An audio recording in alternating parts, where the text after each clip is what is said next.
नमस्कार, बहुत स्वागत है आपका अपना एमपी के इस खास बुलेटिन में। खबरों के साथ मैं हूं रीनू यादव और साथ ही बड़ी खबर के लिए हमारे साथ सहयोगी ललित स्टूडियो से जुड़े हुए हैं और सीधे सबसे पहले बड़ी खबर का रुख करना होगा, जिसके लिए हम चलेंगे सीधा studio. Lalit, over to you. बिल्कुल शुक्रिया रीनू। और शाजापुर से ये बड़ी खबर मिल रही है। ये बड़ी खबर किस मायने में हो जाती है? एक किसान लुटेरा बनने पर क्यों मजबूर हो जाता है? शाजापुर में काला पीपर इलाके की बहरावल सोसाइटी में आज बांटने के लिए आया खाद किसानों ने खुद लूट लिया। किसान क्यों लुटेरा बन गया? दरअसल इलाके में बारिश के बाद बोनी के लिए खाद की भारी डिमांड है। इसी के चलते 2 ट्रक भरकर खाद आई थी, लेकिन मौके पर मौजूद किसानों की भीड़ ने इसे उतारने से पहले ही हंगामा कर दिया और खाद लेने आए किसानों ने लूटपाट मचा दी। कोई 1 बोरी लेकर निकल गया, कोई 2 बोरी उठाकर चलता बना और देखते ही देखते कुछ मिनटों में 2 ट्रकों में रखी 1000 बोरी खाद किसान यहां से लेकर निकल गए। सोसाइटी प्रबंधक ने इस मामले की शिकायत आला अधिकारियों से की है। सवाल वही जस का तस, किसानों को लुटेरा बनने के लिए मजबूर होना क्यों पड़ा? कहां है वो भरोसा जो हुक्मरानों पर होना चाहिए कि नहीं हर किसी को खाद मिलेगा, वो भी तब जबकि मध्य प्रदेश में सबसे ज्यादा रिकॉर्ड खरीदी हुई है गेहूं की।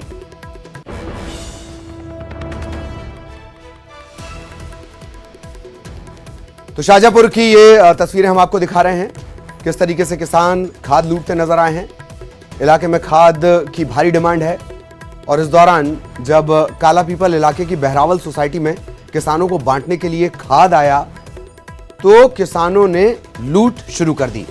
इलाके में बारिश हो चुकी है, बोनी के लिए खाद की भारी डिमांड है और इसी के चलते जब 2 ट्रक भरकर खाद यहां पर पहुंची तो मौके पर मौजूद किसानों की भीड़ ने इसे उतारने से पहले ही सारा सिस्टम अपने हाथों में ले लिया। खाद लेने आए किसानों ने जमकर लूट मचा दी। कोई 1 बोरी ले गया, कोई 2 बोरी उठाकर चलता बना। तस्वीरों को देखकर आप अंदाजा लगा सकते हैं। एक्सक्लूसिव तस्वीरें हम अपने दर्शकों को दिखा रहे हैं।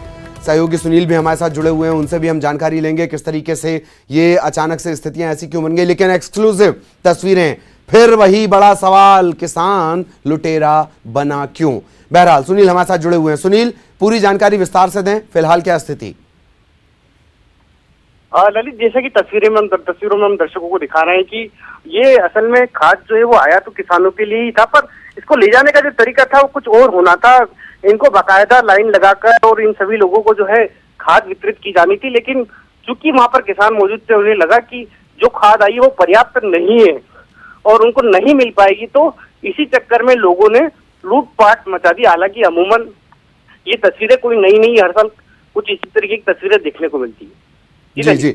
और सोसाइटी प्रबंधक का कोई रिएक्शन मिल पाया? उसने आला अधिकारियों से शिकायत की है। हालांकि मामला ये कानूनी भी है, सरकारी संपत्ति लूटने से जुड़ा हुआ।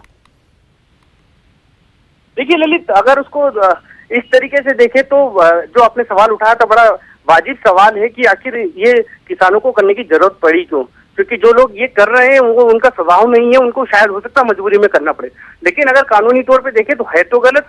तो इस पूरे मामले में कानूनी पहलुओं के तहत जो संबंधित सोसाइटी है उसके प्रबंधक द्वारा जो है उच्च अधिकारी को शिकायत की गई है। अब चूंकि वीडियो फुटेज सामने हो सकता है कि इस पूरे मामले में कोई पुलिस कार्रवाई भी हो, लेकिन इसमें सीधा सीधा ये है कि अब जो बोरिया 1000 आई थी, किसके जिम्मे कितनी गई, कौन कितनी ले गया, एक लंबा पेज है। लेकिन ये जो तस्वीरें ये कहीं ना कहीं चिंता बढ़ाने वाली और खाद की मारामारी जो हर साल देखते हैं वही एक बार फिर देखने को मिल रही है। जी, और ये भी है कि बारिश के चलते बोनी का सीजन है, सरकारी सिस्टम पर भरोसा कम है। ये भी एक वजह है कि आज अभी लूट ली जाए, बाद में जो होगा देखा जाएगा। स्वाभाविक ललित, खाद जो है किसानों की बड़ी बेसिक नीड होती है। जब वो बोनी करता है तो बिना खाद के कुछ हो पाना संभव ही नहीं है। और हम हमेशा देखते हैं कि केंद्र और राज्य के बीच खाद को लेकर डिमांड और रिसीविंग को लेकर एक लंबी आरोप प्रत्यारोप चलते हैं। कई बार जल्दी आ जाता, कई बार कहते हैं कि खाद आ रहा है, कई बार कहते हैं कि कम आया है, कई बार कोटे को लेकर समस्याएं होती। तो परेशानियां तो है। और मैं जो बता रहा हूँ कि 200 किसान लगभग वहां पहुंचे थे और उन्हें लगा 1000 बोरी जो बांटी जानी है तो जितनी पर्याप्त मात्रा में उनको खाद चाहिए था वो नहीं आ रहा है और इसी के चलते ये मजबूरी में शायद ही कदम उठाया। लेकिन जो भी है रवैया गलत था, लेकिन व्यवस्था पर सवाल है। वाकई रवैया गलत था, मकसद शायद ठीक रहा हो। लोग तो बल्ला चला देते हैं, बल्लेबाज बन जाते हैं चुने हुए जनप्रतिनिधि, तो फिर ये तो किसान है। बहुत बहुत शुक्रिया सुनील आपका इस तमाम जानकारी के लिए। तस्वीरें हम आपको दिखा रहे हैं, एक्सक्लूसिव तस्वीरें एक अन्नदाता के जो सबका पेट पालता है, आखिर क्या मजबूरियां रही, कौन सा भरोसा टूटा कि उसे लुटेरा इस तरीके से बनना पड़ा। एक और बड़ी खबर सतना से इस वक्त मिल रही है। सतना जिले में आए दिन पुलिस पर अवैध वसूली के आरोप लग रहे हैं। न्यूज 18 के कैमरे में भी पुलिस की यह करतूत कैद हुई है। न्यूज 18 के कैमरे में वर्दीधारी जवान और थाना प्रभारी रिश्वत लेते रंगे हाथों गिरफ्तार हुए हैं। ये तस्वीरें हम आपको दिखा रहे हैं, सर्कल पर नजर रखिए। पैसे हैं ये, कैसे पुलिस वाले ट्रक ड्राइवरों से खुलेआम वसूली करते हैं। बताया जा रहा है कि खाकी वाले यहां एक ट्रक चालक से तकरीबन 3000 रुपए तक की वसूली कर लेते हैं। एक ट्रक से 3000 की वसूली। इस बात का खुलासा होने के बाद पुलिस के बड़े अधिकारी कुछ भी कहने से बचते नजर आ रहे हैं।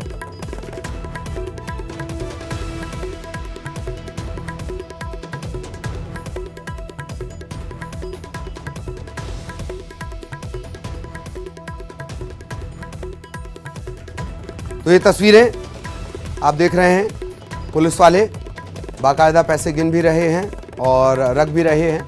अवैध वसूली के आरोप लगातार लगते रहे हैं और अब तस्वीरों में प्रत्यक्ष को प्रमाण की क्या आवश्यकता, उस तर्ज पर ये नजर आ रहे हैं पुलिस वाले पैसे गिनते हुए। शिवेंद्र हमारे साथ जुड़े हुए हैं। शिवेंद्र, एक ट्रक से 3000 की अवैध वसूली, क्या बोलकर लिया जाता है ये?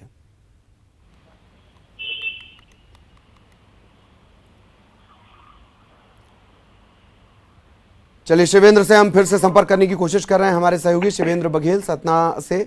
और उसके पहले ये तस्वीरें देख लीजिए, सतना पुलिस की पोल खोलने वाला ये वीडियो है। सतना पुलिस ही क्यों, ये पूरी कानून व्यवस्था की पोल खोलने वाला ये वीडियो है। और रिश्वतखोर पुलिस वाले, अवैध वसूली किस तरीके से की जाती है, रिश्वत ली जाती है, तरह तरह के दबाव ट्रक ड्राइवर्स को दिए जाते हैं। दरअसल ट्रक ड्राइवर्स भी अपने टारगेट से बंधे होते हैं, तय वक्त में उन्हें तय दूरी तय करनी होती है। यही वजह है कि वो कानूनी पचड़ों में पड़ने के बजाय पैसे देना ज्यादा आसान समझते हैं। शिवेंद्र एक बार फिर हमारे साथ जुड़ गए हैं, हम कोशिश करते हैं कि हमारा सवाल उन तक पहुंचे। और उससे पहले ये तस्वीरें देखिए, एक्सक्लूसिव तस्वीरें हम आपको दिखा रहे हैं, किस तरीके से ट्रक ड्राइवर से पहले पैसे मांगे गए, पैसे गिने उसने, गिनने के बाद पुलिस वाले को दिए, पुलिस वाले ने पैसों को दोबारा गिना और उसके बाद दोनों बाइक पर बैठकर चलते बने। आखिरी में उन्हें समझ में आया कि कैमरे में ये सारी तस्वीर कैद हो रही है। तो न्यूज़ 18 पर ये एक्सक्लूसिव तस्वीरें हम आपको दिखा रहे हैं अवैध वसूली की। शिवेंद्र, आप तक मेरी आवाज पहुंच रही हो तो बताएं, एक ट्रक से 3000 क्या दबाव बनाकर ये लिए जाते हैं और तकरीबन कितनी अवैध कमाई वर्दी वालों की होती होगी? देखिए ललित, मैं आपको बता दूं कि पूरे जिले में यही हालात है कि एक आरक्षक की जो थाना प्रभारी है, उनके विश्वस्त जो आरक्षक होते हैं, उनकी ड्यूटी अवैध वसूली में लगाई जाती है और एक कानूनी दांव पेच से बचने के लिए एक निजी व्यक्तियों को रखा जाता है। पूरे सतना जिले में इनकी वसूली हो रही है और ये जो तस्वीर न्यूज 18 की कैमरे में कैद हुई है, हमने स्वयं कैद किया है। और मैं आपको बता दूं कि ये बाबूपुर चौकी के अंतर्गत जो इंडस्ट्रियल एरिया है, जहां पे सैकड़ों की तादाद में क्रिशल लगे हुए हैं, क्योंकि जो लाइमस्टोन से गिट्टी निकलती है, उसकी बहुतायत में मांग उत्तर प्रदेश में होती है, तो उत्तर प्रदेश में इसकी सप्लाई होती है। हालांकि उत्तर प्रदेश कानूनी तौर पर उत्तर प्रदेश का ये खनिज नहीं ले जाया जा सकता और यही एक कमाई का जरिया बना हुआ है। जो भी उत्तर प्रदेश के ट्रक आते हैं, उनसे प्रतिशत ट्रक 3000 से 5000 वसूला जा रहा है। और एक आरक्षक जो रामकरण साकेत के रूप में इसकी पहचान हुई है और एक निजी चालक है जो जेपी सीमेंट ने जो थाना प्रभारी है, उनको एक बुलेरो गिफ्ट दिया है। उसी बुलेरो में वो सफर करते हैं थाना प्रभारी दीदी खान, उनका निजी चालक है जो वसूली कर रहा है और दिन दहाड़े वसूली होती है।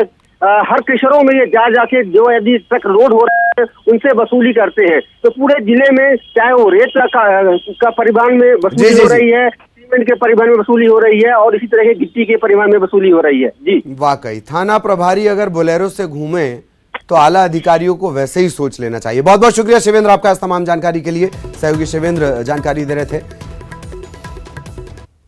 और खबर बैतूल से बिग ब्रेकिंग आपको बता दें, पेट से जुड़ा हुआ सवाल है साहब। धरने पर बैठे हैं बस ऑपरेटर, बस एजेंट। कलेक्ट्रेट परिसर में आर्थिक मदद की मांग को लेकर ये धरने पर बैठे हैं। पिछले 4 महीने से ये बेरोजगार हैं और अब इनके सामने रोजी रोटी का संकट, परिवार का पेट भरने का संकट खड़ा हो गया है। 1 महीने में तीसरी बार ये ज्ञापन देने पहुंचे हैं। इसी से अंदाजा आप लगा लीजिए कि किस तरीके की स्थितियां इनके सामने होंगी। बस संचालक, एजेंट, बस ऑपरेटर, ये तमाम लोग कलेक्ट्रेट परिसर पहुंचे और धरने पर बैठे हुए हैं, आर्थिक मदद की मांग।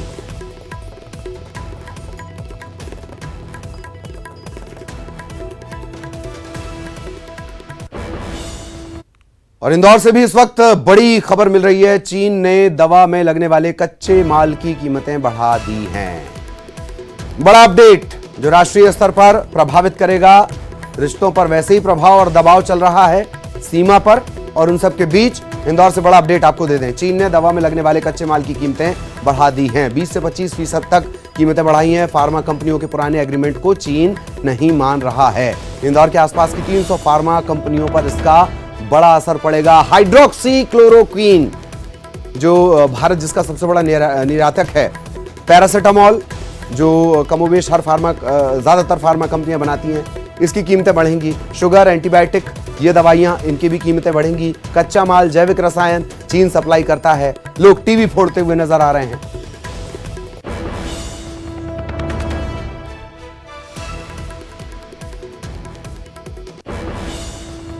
तो लगातार तमाम बड़ी खबरों पर भी खास नजर हमारी बनी हुई है, और इस वक्त खबरों के सिलसिले को आगे बढ़ाने के लिए हम न्यूज रूम का रुख कर रहे हैं, जहां पर लगातार रीनू खबरों के साथ बनी हुई हैं। Over to you Reenu. चलिए, बिल्कुल ललित, और जिस तरीके से बड़ी खबरों की तरफ तो हमने अभी नजर डाली, लेकिन एक अहम खबर है, जैसे सियासत से जुड़ी खबरें भी इस वक्त देखी जा रही हैं। पथरिया विधायक रामबाई, जो कि कल बीजेपी की बैठक में शामिल होने पहुंची थी, कल राज्यसभा चुनाव भी है, उन्होंने साफ कहा है कि बसपा हाईकमान की तरफ से उनको ऐसा कोई भी दिशा निर्देश नहीं है। बीजेपी और कांग्रेस दोनों ने ही बैठक में बुलाया था, वो अपने हिसाब से वो चुन रही हैं कि उन्हें बीजेपी को समर्थन देना है। और आप भी सुनिए रामबाई का क्या कुछ कहना है। को लेकर सपा, बसपा और निर्दलीय विधायकों को कांग्रेस और भाजपा दोनों ने ही निमंत्रण भेजा, लेकिन जो सपा, बसपा और निर्दलीय विधायक हैं वो भाजपा की बैठक में शामिल हुए। इस वक्त हमारे साथ बसपा विधायक रामबाई उन्नीस जानते हैं। मैम, कांग्रेस और भाजपा दोनों ने ही आप लोगों को निमंत्रण दिया कांग्रेस विधायक दल की बैठक में शामिल होने के लिए, लेकिन कांग्रेस की बैठक में आप लोग नहीं पहुंचे, भाजपा की बैठक में शामिल हुए। जी हाँ, कांग्रेस से भी बुलावा था दिग्विजय सिंह जी का, पर हम लोग सभी लोग जितने भी हैं 7 लोग भाजपा की बैठक में शामिल हुए थे। उनकी बैठक में कल गए थे। तो उन्हीं के साथ आप लोग हैं, मतलब मतदान जो होगा वो उन्हीं दोनों भारतीय जनता पार्टी के जो 2 प्रत्याशी उन्हीं के लिए होने जा रहा है आप लोगों की तरफ से? जी बिल्कुल, उनके पास बहुमत ज्यादा है और वो मतलब उनके पास कोई बहुमत की कमी नहीं है, और ऐसी परिस्थिति निर्मित नहीं है कि मतलब और किसी की जरूरत है। फिर भी हम लोग उनके साथ हैं और उनके ही दोनों प्रत्याशी मतलब जीतेंगे। तो आपकी पार्टी की तरफ से कोई गाइडलाइन आई है कि आपको कांग्रेस के पक्ष में प्रत्याशी के पक्ष में मतदान करना है, या फिर भाजपा के पक्ष में, या फिर आप स्वतंत्र हैं मतदान करने के लिए किसी भी प्रत्याशी या भाजपा के साथ जाने के लिए? मेरी पार्टी से हमारी आदरणीय बहन जी ने कोई आदेश निर्देश नहीं दिए हम लोगों के लिए, तो ऐसी परिस्थिति में फिर हम लोगों को जो सही लगा हम लोगों ने वो कर लिया। हाँ, मतलब कोई आदेश ही नहीं है, उनका आदेश कभी आया ही नहीं, अभी तक कोई जानकारी नहीं हम लोगों को मिली है क्या करना है, तो फिर हम लोगों ने खुद ही निर्णय लिया। तो मतलब आपका खुद का निर्णय है कि आप भारतीय जनता पार्टी के साथ जा रहे हैं। बैठक में भी आप शामिल हुई, डिनर भी उनके साथ हुआ? जी जी हाँ, बिल्कुल, दोनों ही बैठक भी हुई, डिनर भी हुआ, और अभी भी पूर्व गृह मंत्री भूपेंद्र सिंह जी ने बुलाया था, तो अभी उधर ही गए थे। क्या चर्चा हुई आपकी?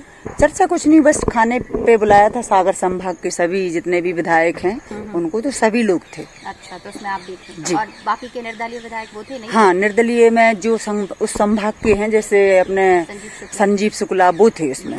हाँ, बबलू संजीव शुक्ला। तो बिल्कुल, ये हमारे साथ बसपा विधायक रामबाई हैं, जो कि राज्यसभा चुनाव में भाजपा का साथ दे रही हैं, भाजपा के पक्ष में वोटिंग कर रही हैं। हालांकि कांग्रेस की तरफ से भी बुलावा आया था, लेकिन कांग्रेस विधायक दल की बैठक में वो शामिल नहीं हुई, भाजपा विधायक दल की बैठक में वो शामिल हुई हैं। और एक तरह से उन्होंने ये भी कहा है कि जो रणनीति है पार्टी की तरफ से, बसपा सुप्रीमो की तरफ से उन्हें कोई गाइडलाइन नहीं मिली है, इसीलिए वो स्वतंत्र रूप से ही भाजपा के पक्ष में मतदान कर रही है। और जहां तक पूर्व मुख्यमंत्री कमलनाथ का साथ देने की बात है, तो अगर उनके स्वयं के साथ देने की बात होगी तो हमेशा उनके साथ खड़ी रहेंगी, लेकिन कांग्रेस सरकार के साथ नहीं। कैमरामैन संजय नामदेव के साथ रंजना दुबे, न्यूज़ 18 भोपाल। और यहाँ पर वक्त एक ब्रेक का है, हम जल्द हाजिर होंगे। ब्रेक के बाद एक बार फिर से आप सभी का स्वागत है। जैसा कि हम हर बार बड़ी खबर का भी रुख करेंगे और बड़ी खबर के लिए सीधे रुख करना होगा हमें स्टूडियो की तरफ सहयोगी ललित के पास। बिल्कुल शुक्रिया रीनू। और बड़ी खबर इस वक्त हम अपने दर्शकों को बता दें, रायपुर पहुंचने वाला है शहीद गणेश कुंजाम का जो पार्थिव देह है बस थोड़ी देर बाद। और गणेश पर छत्तीसगढ़ को, न सिर्फ छत्तीसगढ़ को बल्कि पूरे देश को, पूरे देशवासियों को गर्व है। गणेश पर शहादत दी है उसने अपनी। कुछ ही देर बाद शहीद गणेश की जो पार्थिव देह है वो एयरपोर्ट पहुंचेगी। एयरपोर्ट के निदेशक राकेश सहाय ने न्यूज़ 18 को पहले ही ये जानकारी दी थी। एयरपोर्ट पर ही गार्ड ऑफ ऑनर दिया जाएगा। पुराने टर्मिनल में इस बात की तैयारी भी हो चुकी है। राज्यपाल अनुसुईया उइके मौजूद रहेंगी, सीएम भूपेश बघेल भी यहाँ पर पहुंचेंगे। और अब बस थोड़ी देर बाद एयरपोर्ट पर जो शहीद हैं, जिन्होंने शहादत दी है, भारत चीन सीमा पर जो विवाद चला है गलवान घाटी के पास, वहां पर शहीद हुए हैं गणेश कुंजाम, कांकेर के शहीद, कांकेर के गिधौली गांव के। नम आंखों से कांकेर के गिधौली गांव में उनका इंतजार किया जा रहा है। ये भारतीय जवानों का शौर्य ही है। आंखों में आंसू होते हैं और जहन में फख्र, गर्व की भावना। ये है भारतीय सेना, भारतीय सैनिक, भारतीय जवान, हमारा सीना, हमारा हौसला, हमारे जज्बातों से जुड़े हुए। उनके निधन पर, उनकी शहादत पर तकलीफ भी उतनी ही, फख्र भी उतना ही। थोड़ी देर बाद एयरपोर्ट पर पहुंचेगा पार्थिव शरीर शहीद गणेश का। गणेश पर गर्व है। देवव्रत हमारे साथ जुड़े हुए हैं। देवव्रत, कितनी देर और? 4:15 का जो समय है पार्थिव शरीर के आने का, क्योंकि चंडीगढ़ से तकरीबन 2 बजे पार्थिव देह को रवाना किया गया, वहां से भेजा गया है और 4:15 पर ये रायपुर के एयरपोर्ट में आएगा। और पुराने टर्मिनल में पूरी व्यवस्था की गई है, जहां पे अंतिम श्रद्धांजलि जो है और गार्ड ऑफ ऑनर यहाँ पे दिया जाएगा। तमाम जो नेता है यहाँ पर पहुंचेंगे, मुख्यमंत्री भूपेश बघेल, राज्यपाल अनुसुईया उइके पहुंचेंगी। और अभी फिलहाल एयरपोर्ट में आपको बता दूं मैं कि गृह मंत्री ताम्रध्वज साहू पहुंच चुके हैं और इसके अलावा कृषि मंत्री रविन्द्र चौबे, वरिष्ठ कांग्रेस नेता सत्यनारायण शर्मा और पूर्व मुख्यमंत्री रमन सिंह भी अभी पहुंचे हैं। कुछ मिनटों का इंतजार और कुछ मिनटों बाद ये बताया जा रहा है कि एयरफोर्स की जो विशेष विमान है उससे पार्थिव देह को लाया जाएगा। और तमाम पूरी व्यवस्थाएं जो हैं ये यहाँ एयरपोर्ट पुराने टर्मिनल के सामने की गई है, जहाँ पर सभी जो नेता हैं वो पुष्प चक्र अर्पित करेंगे। अधिकारी जो हैं, क्योंकि भारतीय सेना के भी यहाँ पर अधिकारी हैं, इसके अलावा स्टेट फोर्स के भी तमाम अधिकारी, डीजीपी, कलेक्टर सभी पहुंचे हुए हैं और सभी जवानों को जो है जवान गणेश कुंजाम को श्रद्धांजलि देंगे और उसके बाद यहाँ से उनके गृहग्राम उनके पार्थिव शरीर को भेजा जाएगा। जी देवव्रत, ये बड़े अचरज की बात है। हालांकि चूंकि शहादत को सलाम का ये दौर है और इसमें ये सवाल नहीं उठते हैं, लेकिन ये लाजिम हो चला है कि जब ज़रूरी था, जब परिवार को ढाढ़स बनाना ज़रूरी था, तब जो जिम्मेदार थे वो थोड़े से खामोश रह गए, थोड़े से पीछे रह गए। तो अब वो व्यवस्थाओं में वो बेहतरी नज़र आती है कि नहीं कि वो डैमेज कंट्रोल किया जाए, क्योंकि आमतौर पर छत्तीसगढ़ में कुछ नेता इतने एक्टिव हैं कि छोटे मोटे पत्रकारों के वो ये भी देखते रहते हैं फेसबुक पर कौन लिख रहा है, ट्विटर पर कौन क्या लिख दे रहा है। तो आज जब व्यवस्थाएं बेहतर नज़र आएंगी या नहीं आएंगी या नज़र आ रही हैं? देवव्रत जी फिलहाल जो यहाँ पर गार्ड ऑफ ऑनर को पूरी तरह से यहाँ पर जो इंडियन आर्मी है उन्होंने पूरी व्यवस्था यहाँ पर की है। हाँ। कि किस तरह से पूरी प्रक्रिया की जाएगी और कैसे अंतिम श्रद्धांजलि दी जाएगी। तो इसको पूरी तरह से स्टेट फोर्स जो है वो केवल उनका सहयोग कर रही है। पूरी तरह से इंडियन आर्मी ही तरफ से यहाँ पर तमाम व्यवस्थाएं की गई है।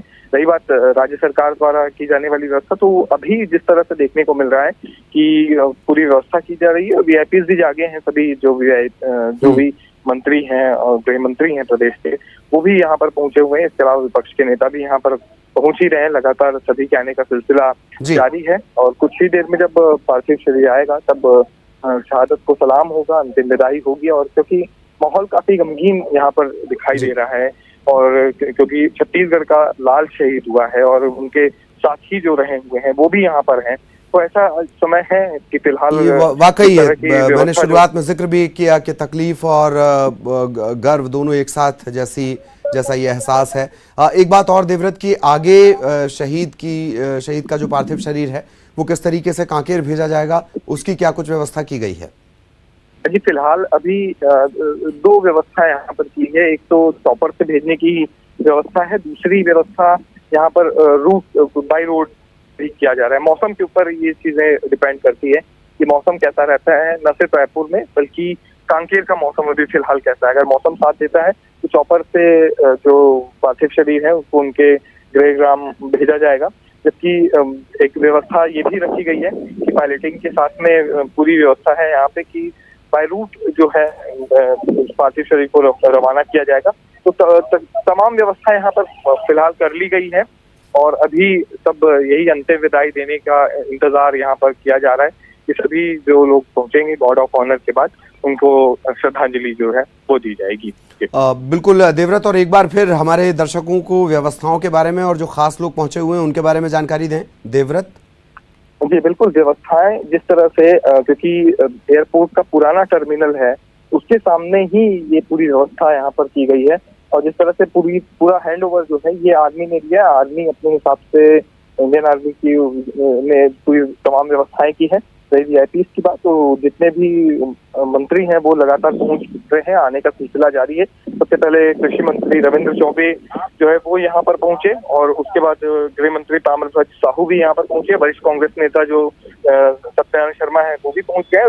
पूर्व मुख्यमंत्री रमन सिंह की भी मौजूदगी यहाँ पर है, वो भी यहाँ पर शहीद जवान को श्रद्धांजलि देंगे। जैसा कि बताया ये जा रहा है कि राज्यपाल अनुसुईया उइके भी कुछ ही देर में पहुंचने का संभावना है जिस तरह से बताया जा रहा है और साथ ही साथ मुख्यमंत्री भूपेश बघेल भी कुछ ही देर में यहाँ पे पहुंचेंगे एयरपोर्ट। जी आपने जिक्र किया कि गणेश के जो दोस्त हैं, मित्र हैं, जो उनके साथ रहे वो भी पहुंचे हुए हैं। क्या आपकी कोई औपचारिक अनौपचारिक बातचीत गणेश को लेकर हुई है देवव्रत?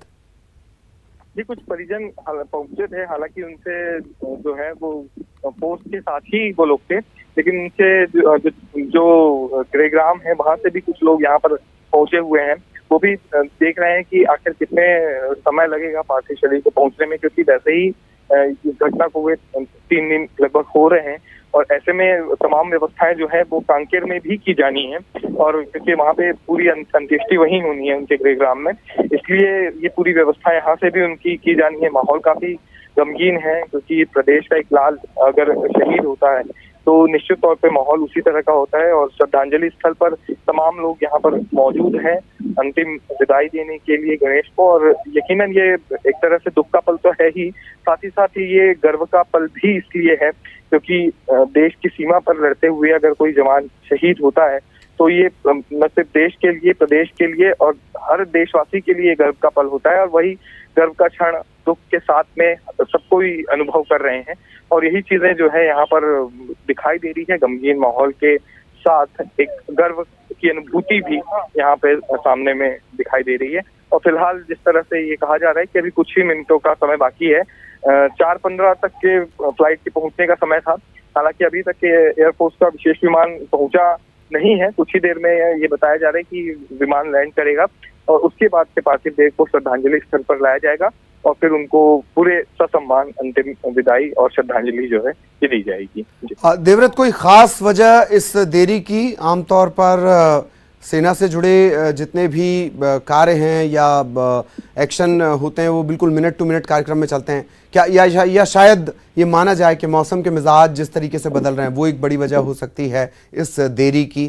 देवव्रत, जो जानकारी हमें सुबह से मिली थी उसके मुताबिक तकरीबन 12 बजे का वक्त था जब पार्थिव शरीर को यहाँ पहुंचना था, फिर 1 बजे बताया गया, उसके बाद ये वक्त बदल के 3 बजे और उसके बाद फिर अंतिम में ये बताया गया कि 4:15 तक ये फ्लाइट पहुंचेगी। और जो देरी की वजह ये बताई जा रही है कि क्योंकि लेह लद्दाख से ही जो फ्लाइट जो है वो विमान टेक ऑफ करने में समय लग गया, वहां से जो विमान है वो चंडीगढ़ पहुंचना था और चंडीगढ़ से जी, फिर सभी जो शहीद जवान हैं उनके गृह राज्यों में उनके पार्थिव शरीर को भेजा जाना था। जी। लेकिन लेह लद्दाख का जो इलाका है जहाँ पे ये पूरी घटना वाकई हुई ये है, काफी वो दुर्गम काफी- इलाका है, यही वजह है शायद देरी की व्यवस्थाओं में धीरे धीरे थोड़ी देरी होती जा रही है। देवव्रत, आप लगातार नजर बनाए रखें, आगे भी आपके जरिए अपडेट अपने दर्शकों तक पहुंचाएंगे। बहुत बहुत शुक्रिया आपका इस तमाम जानकारी के लिए। तो पूरे छत्तीसगढ़ को गणेश पर गर्व है और लगातार न्यूज रूम से हम खबरें आपको दिखाते रहे। रीनू हमारी सहयोगी हमारे साथ जुड़ी रही। रीनू, आपका भी बहुत बहुत धन्यवाद खबरों के सिलसिले को लगातार आगे बढ़ाने के लिए। और इसी के साथ इस बुलेटिन में इतना ही।